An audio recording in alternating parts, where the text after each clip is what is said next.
If you're ready to start making fantastic memories involving early morning fishing trips and sunset pontoon rides right from your lake home dock, it's good to have some real estate insight, especially if you're thinking of building in the lakes area instead of buying an existing lake property. Bryan Buhr, a luxury collection specialist and real estate agent at Berkshire Hathaway Home Services Premier Properties, is here to help us determine where to start when building in a lakes area. Welcome, Bryan. Thanks for having me. Absolutely. So this is exciting because it is lake season. So people love to go to the lakes. Why not live there, right? Right. Absolutely. No, and the big thing too is if you're going to build out in the lakes area, it is a more complicated process. So the best way to start is to look at your budget and then figure out your financing. So obviously, if you have a big sack of cash, the financing part isn't as important.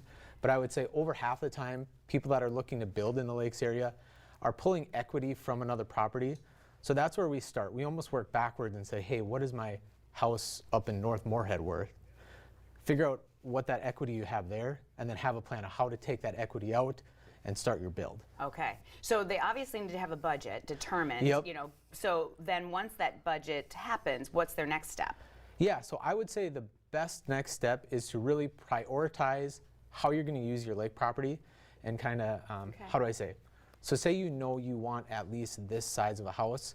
Well, if you have 700 grand to play with and the house you want is going to use up 500 grand, there's no point looking at $400,000 lots because there, you just wrecked your budget.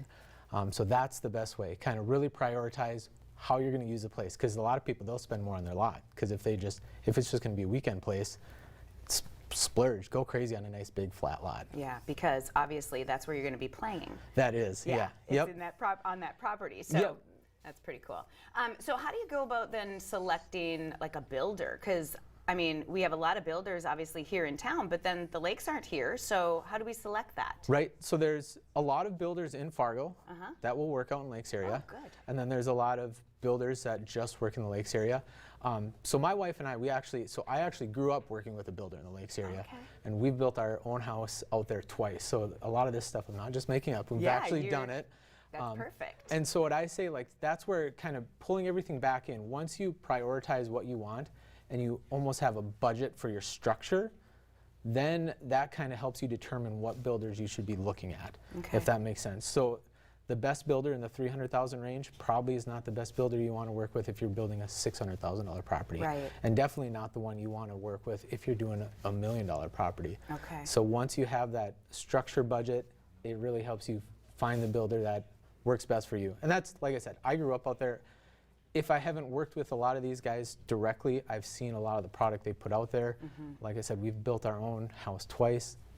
It can help you guys. Otherwise, you just meet with so many people, you get so many bids, it gets so confusing. Right. And you end up getting not what you want. Yeah, that makes total sense. It's great that you have this experience of building on the lakes too. So, okay, so now once we have the builder selected, how do you actually get the process of the build started? Yep, and so that's where it's really important to work with a realtor through this whole process, through the whole, the first question you ask, because that's when you got to put everything down in a new construction purchase agreement. And there's a lot more variables at the lake. So there's a lot of things, your well, your septic, those are going to be generally allowances, because a builder cannot guarantee that a septic can be done at a certain price range. A lot of it's going to depend on, on the soil and how much space you have. But if you work with someone that has done quite a few wells and septics, and you can really narrow down those allowances so you don't get surprised at the end. Okay, well, you've got the experience. You're a great contact to get to go to. So how do we get in touch with you? Yeah, the easiest way is just by cell. My number is 218-850-2004, or just email Bryan, B-R-Y-A-N, .B-U-H-R at bhhspreproperties.com. All right, awesome. Thank you so much for being with us. Yeah, enjoy your summer. Yeah, we will. All right. Absolutely. Coming up on today's show, keeping the kids active with Dynasty Elite.